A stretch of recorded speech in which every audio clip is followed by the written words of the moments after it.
Twitter की जानिब से लोगों को सब्सक्रिप्शन सर्विस ट्विटर ब्लू का हिस्सा बनाने के लिए जारहाना अंदाज से मुहिम चलाई जा रही है। अब इस कंपनी ने मजीद ऐसी सर्विसेज तक आम सार्फिन की रसाई रोकने का ऐलान किया है जो इससे पहले मुफ्त दस्तयाब थीं।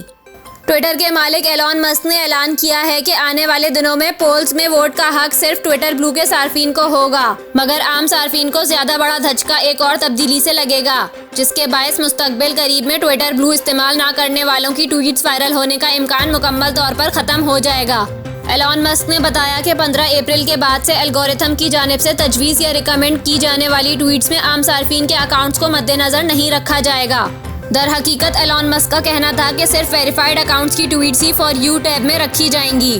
ट्विटर में फॉर यू टैब बुनियादी तौर पर कंपनी के एल्गोरिथम की जानिब से तजवीज़ किए गए मवाद पर मुबनी होती है और इसमें सारिफ के अपने फॉलोअर्स की ट्वीट से ज़्यादा दीगर ऐसे अकाउंट्स को तरजीह दी जाती है जो एल्गोरिथम के ख्याल में सारिफ को ज़्यादा दिलचस्प महसूस हो सकते हैं। तो इस नई तब्दीली के बाद आम सार्फिन की ट्वीट्स की रीच महदूद हो जाएगी और इनकी ट्वीट्स का वायरल होने का इम्कान ना होने के बराबर होगा।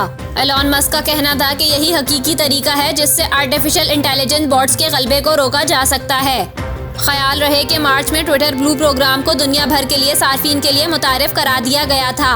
इसके साथ साथ कंपनी ने यह भी ऐलान किया था कि 1 अप्रैल से मुफ्त फराहम किए गए ब्लू चेक मार्क हटाने का सिलसिला शुरू हो जाएगा। ये ऐलान उस वक्त हुए हैं जब एलॉन मस्क ने खुद एतराफ़ किया है कि ट्विटर कंपनी की मालियत $44 अरब से घटकर $20 अरब रह गई है।